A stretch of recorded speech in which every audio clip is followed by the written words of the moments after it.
Disney Animation Studios is turning 100 years old this year, and as you guys can all probably agree, they have given us some of the most jaw-dropping televised and cinematic experiences since their first production, Snow White, in 1937. These have given us some of the most recognisable characters, stories, the most sort of relatable content possible, and in some cases, it's even saved lives. Some of these films have then gone on to have multi-billion pound, sequels, prequels, things like that, and that is what we are here to discuss today. So, today what we're going to do is we're going to go through the ones that Bob Iger as well as Pete Docter revealed at the current announcement, and then also at D23 this summer, and take a look at some of those sequels and what I think of their existence. So first up, Zootopia.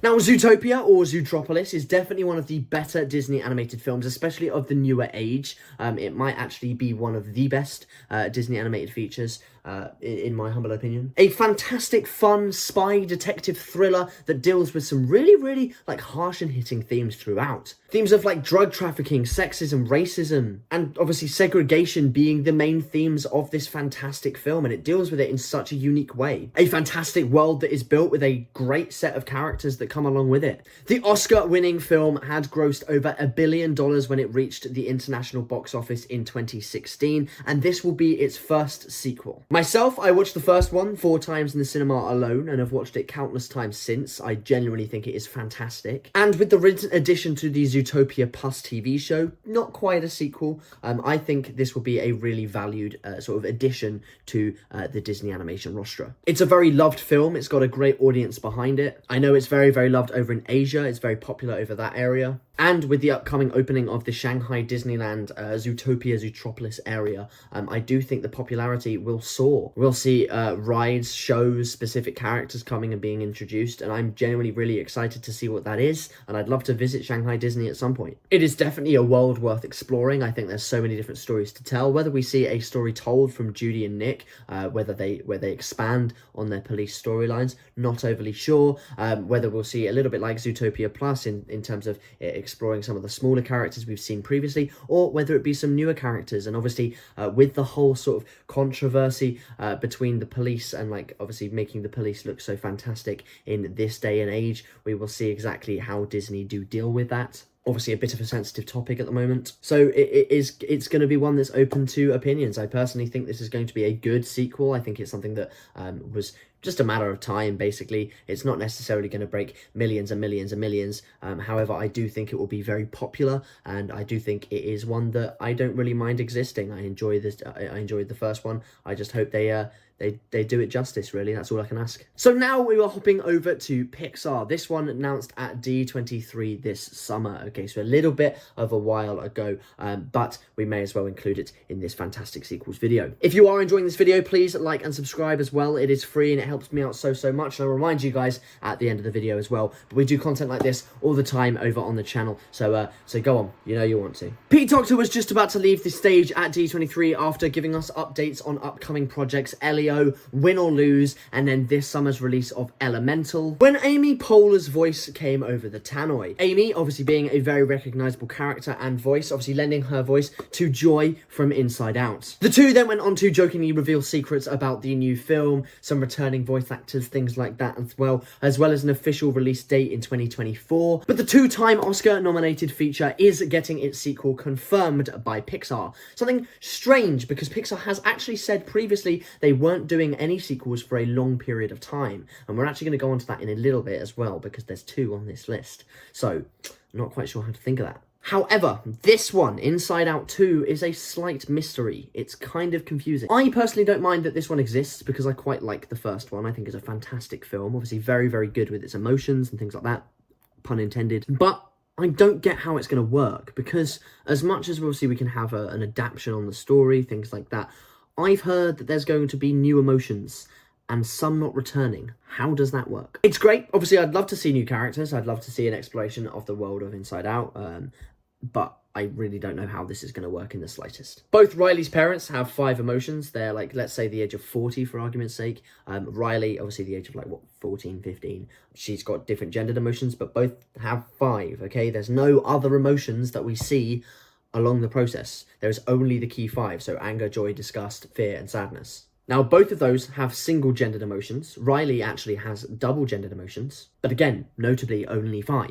The only way I can see an additional emotion coming in is to explore either sexuality or mental health. Obviously, both big things nowadays. I think a lot of things that need to be explored. However, I don't know how they'll do it fully without creating some sort of issue for the audiences. So I'm interested to see what they do, but that's the only way that I can think of that it would work properly. Obviously, if a mental health issue emotion comes into it, you've got to deal with that in a very specific way. But like I said, potentially sexuality. Obviously, the fact that Riley has mixed gendered emotions, potentially she's bisexual. We have a bisexual emotion. But then obviously there is no like straight emotion in the parent's head. So that doesn't really make sense. But you never know. It could be a personality trait that she ends up coming through. But also one major plot point that has been revealed is of those 5 emotions, 2 of them won't be returning. Bill Hader and Mindy Kaling, okay? So disgust and fear. They have both said in interviews that they will not be returning, mainly due to budgeting. They both said they wish the production all the best, and they did enjoy being in the first one, but they will not be returning for the sequel. So I don't understand how that will happen. Whether those 2 emotions stay, not overly sure. Whether they use previously recorded things or previously recorded audio, a little bit like how they're doing with Mr. Potato Head in the Toy Story franchise. I'm not overly sure, so we'll see how that plays out. I'm going to see exactly how these new emotions get introduced. Do I think this is necessary? Not necessarily, no. Do I think it will be good? Hopefully. Although Pete Docter is not directing, he is passing over the baton to the Onward director, so Kelsey Mann taking the helm in that area. However, Meg LeVauve is returning to her writing duties, so potentially the 2 of them, and obviously with Pete Docter being the overall producer of the studios now since John Lasseter's departure, it should be a fairly good project. I've got high hopes for it. I think it will be good, but until we see anything more about it, until we see any sort of trailers, any sort of plot points, it is just a matter of speculation as to how they're going to do it at this point. I'm definitely excited for the sequel, but it is up for question until we hear more. Next up is an announcement that we were just waiting on, realistically. Disney aren't going to shut down this strain of film anytime soon, because they have given them the 2 highest grossing animated films ever. In 2014, Disney released arguably the most recognizable princess character of the last decade, and to be fair, maybe just in general as well, taking the world by storm and getting over $1.2 million in the box office globally. What a fantastic film. Of course, we are talking about Frozen. Loosely based on the Hans Christian Andersen fairy tale The Snow Queen, the 2 films have absolutely blown away audiences for the last 10 years. The film overtook Toy Story 3 for its top spot in the highest grossing animated film of all time and broke the Guinness World Record in doing so. And then the franchise continued to break records in 2019 with the release of Frozen 2, getting $350 million in the opening weekend alone. That breaking the record for the highest ever opening weekend ever, and is now currently the most grossed animated film at the box office, racking in over a 1.4 billion. Huge numbers. Now, there is no argument. Frozen is fantastic. The first one is great. The second one is also great.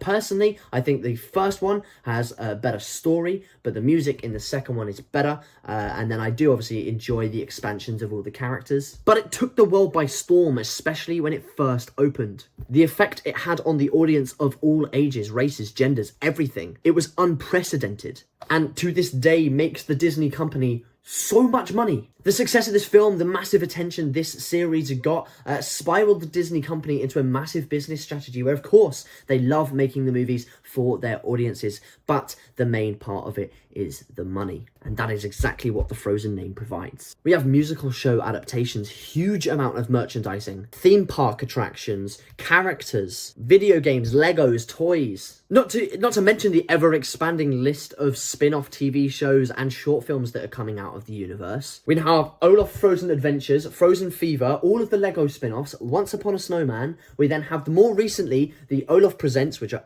utterly fantastic, by the way. They are literally building a replica of Arendelle at Hong Kong Disneyland. This is how popular this franchise is, and it is no surprise that this third one is coming. Now, I don't mind another film in this franchise. I thoroughly enjoyed 1 and 2. Visually, they are beautiful, the soundtrack is fantastic, and I think all the characters are so well-rounded. And they tell great stories. I loved the darker twist of this second one. But of course, the main part is that soundtrack. That's what everyone loves to hear. That's the high expectation. I am more than okay with Frozen 3 if it is done to the same level as the first 2. Ideally, the creative team has to be the same. Obviously, I know some people may come, some people may go. Obviously, previous producer Jennifer Lee is now the creative director of of the Disney Animation Studios, so we'll see how that goes down. Chris Buck hopefully coming back to the writing chair as well. Ideally, the Lopez team will come back to produce another fantastic soundtrack, but I'm not sure what they'll explore in this expansion of the universe. I'm just excited to see what they give us. Okay, and now for the final and most controversial thing on this list, we are of course talking about Toy Story 5. Something that for me, I'll be completely honest,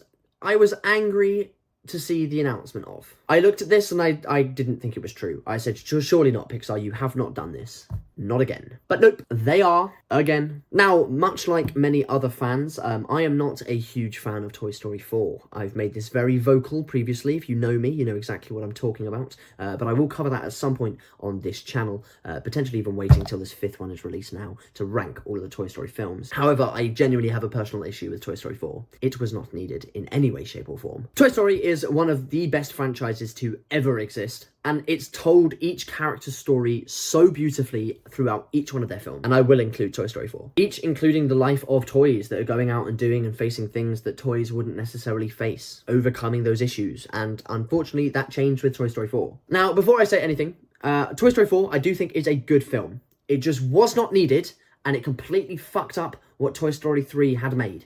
And that aggravates me very, very much. Toy Story 4 is stunning. It does introduce some really fun characters, and obviously it does round Woody's character arc very well. And it does astound us as an audience. It shows the massive, massive drastic increase in animation quality over the years from 1995, Toy Story 1, all the way up to 2019 when this came out. The technology, the animation abilities, everything like that was just utterly flawless. However, this film was not needed in any way, shape or form. Toy Story 3 ends in such a beautiful way. The perfect way to end a film and a trilogy that people had been growing up with. Every character ends in a satisfied way. Woody finally accepting his fate as a toy and being able to let go of Andy. Andy being able to let go of Woody. And then they came up with some shorts, which I think are fantastic. I have actually reviewed all of the Toy Story shorts over on my channel before, so go and check that video out because I think it's a fantastic one. I thoroughly enjoyed doing it, and we will be back on the Pixar short film ranking very, very shortly, so watch the channel over the next week or so. But I think they expanded the universe perfectly. They didn't do too much, they didn't try and tell too many different stories, and I think that is the perfect way after ending a trilogy or ending a series in a specific way.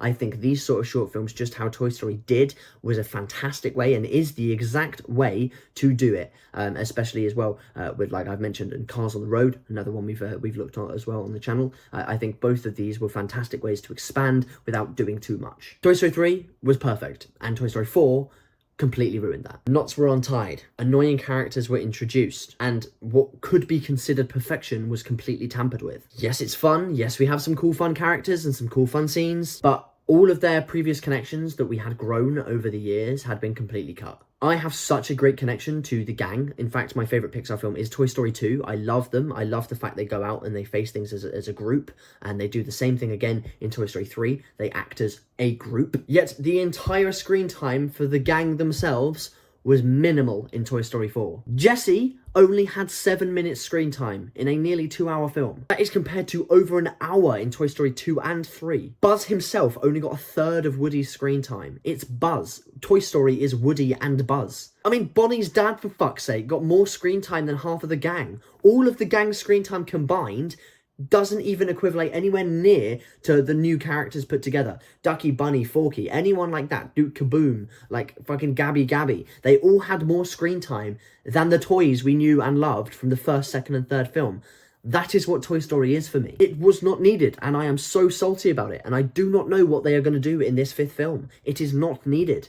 I would be fuming if they start this again, they start a new set of toys, because then what's the point? Like, they've completely ruined it. Do not start a new set of toys, a new set of film. Do not do it. Tim Allen is actually the only one of the cast to have gone out and said the celebration that he is returning in the 5th sequel. Okay, so I'm not too sure about it. But Woody needs to be done. Thankfully, Tom Hanks hasn't tweeted or said anything at this current stage. But they do not need to include Woody. It will be forced. It will be shit. Do not do it. It's not a cash grab. Do not include Woody in this film. Woody has ended. That's his whole arc. Done. The only way I'll accept a Woody return is if it is in the forms of a Woody's Roundup prequel, which I don't think they'll do. They are all happy and content, so just leave it. Lightyear was a great expansion. There will be a sequel of that. maybe leave Buzz's character. The only way I'll accept this film with loving and opening arms, even though I will go and watch it 4 times in the cinema regardless, is if they expand on the universe we already have in the same way they've been doing with the short films, and in terms of a new lead character. Whether they give Rex the floor, for example. I know obviously we have Partysaurus Rex, and again, the best of those shorts if you want to go check out that video. But just give a different character some limelight. Do not make it Forky. Do not make it Woody. I'm okay with it being Buzz, I guess. Again, Jesse, maybe, sure. But I do not understand how this film has even been confirmed and put into production.